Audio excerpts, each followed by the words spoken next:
Assalamualaikum warahmatullahi wabarakatuh. Selamat pagi anak-anak, salam sejahtera untuk kita semua. Semoga kita selalu dalam keadaan sehat walafiat. Amin ya robbal alamin. Selamat berjumpa kembali dalam pembelajaran daring dalam mata pelajaran prakarya. Pada video ini, kita akan melanjutkan kembali materi yang kemarin, yaitu materi kerajinan bahan lunak.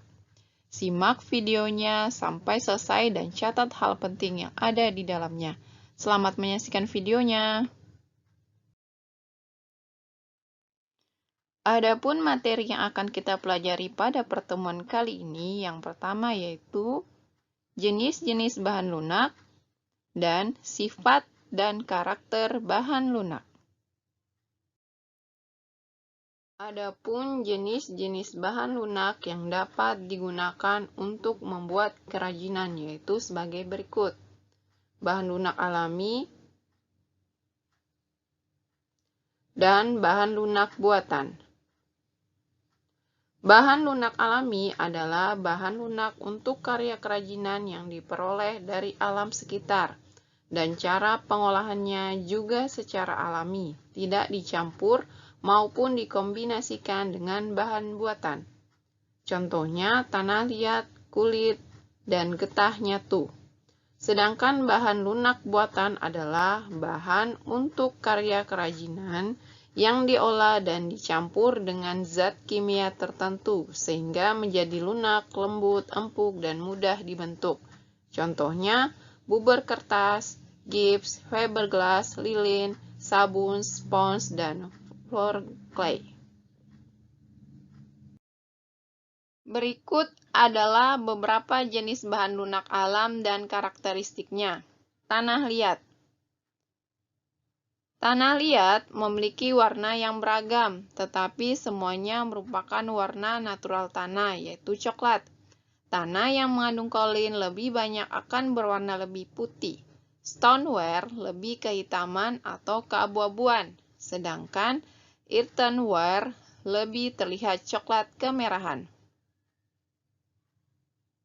Tanah liat stoneware memiliki daya bakar hingga 1300 derajat Celcius, sedangkan earthenware hanya sampai 900 derajat Celcius. Campuran tanah liat adalah air. Pewarnaan tanah liat dapat dilakukan dengan glasir atau pembakaran tinggi hingga 1300 derajat Celcius. Dapat pula hanya dibakar biskuit atau 900 derajat Celcius lalu diberi warna cat langsung. Contoh pembuatan tembikar.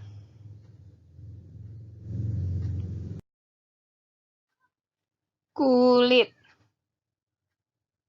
Kulit berasal dari kulit hewan yang sudah tersamak sehingga mudah dibentuk. Kulit ada yang berwarna hitam, putih, coklat, ataupun krem, sesuai dengan hewan yang dikuliti. Kulit alami, jika terbakar, akan berbau sate. Kulit tidak tahan air. Jika terkena air, akan merusak struktur kulit. Contohnya, pembuatan tas dari kulit dan dompet dari kulit. Getah nyatu.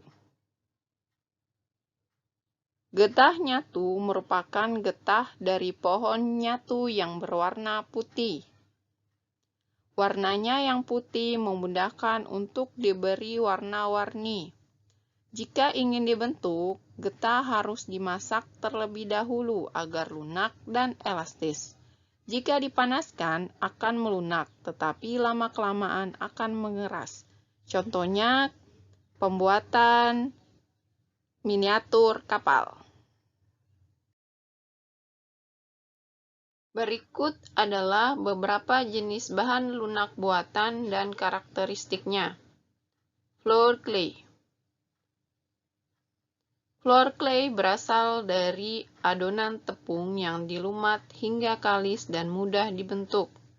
Floor clay juga dicampur dengan air. Kerajinan dari floor clay tidak tahan air, karena jika terkena air akan mudah rusak. Perwarnaan floor clay dapat dilakukan dengan pewarna makanan atau sintesis agar muncul warna-warna yang cemerlang.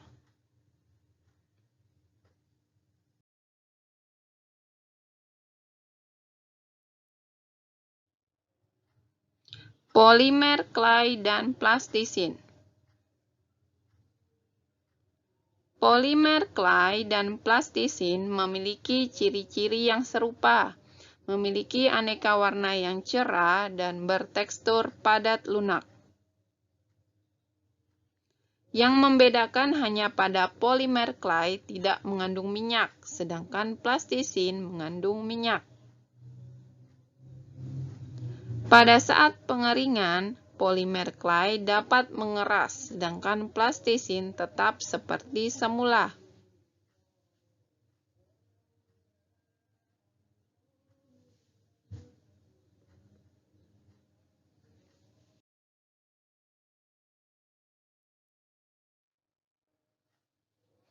Fiberglass.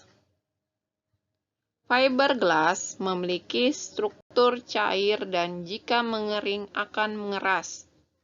Fiberglass juga dapat dibentuk ketika setengah mengeras.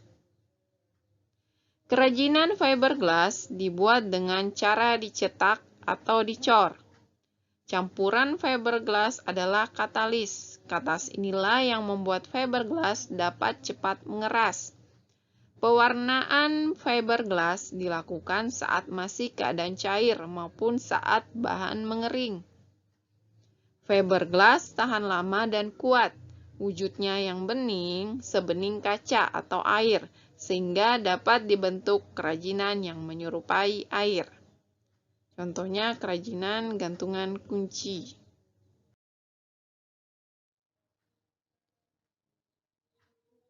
Lilin dan parafin. Lilin dan parafin berwujud padat, namun jika dipanaskan akan mencair. Pengolahan kerajinan dengan bahan lilin dan parafin dilakukan dengan cara cetak atau cor. Pewarnaan dilakukan saat lilin mencair. Lilin atau parafin dapat dicampur dengan aroma pewangi tertentu untuk menambah sensasi saat digunakan. Lelehan lilin atau parafin yang terbuang dapat dipanaskan dan dicetak kembali.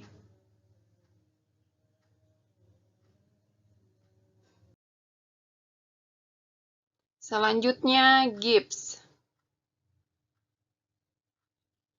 Wujud bahan gips adalah bubuk, dicampur dengan air menjadi adonan yang kental. Pewarnaan gips biasanya setelah produk jadi. Gips mudah pecah sehingga harus berhati-hati saat berkarya dengan bahan ini.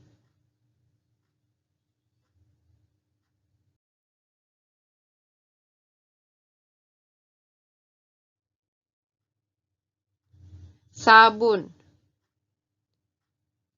Sabun berwujud padat sehingga dapat langsung diukir saat padat. Sabun dapat pula diparut atau dihaluskan dan dibentuk seperti floor clay. Sabun yang didiamkan akan mengeras.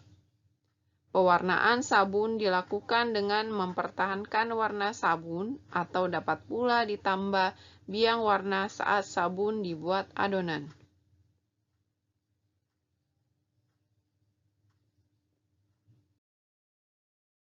Demikianlah materi kerajinan bahan lunak untuk pertemuan kali ini dan akan dilanjutkan minggu depan. Selanjutnya, silakan mengerjakan tugas prakarya di link yang ada di Google Classroom. Terima kasih. Assalamualaikum warahmatullahi wabarakatuh.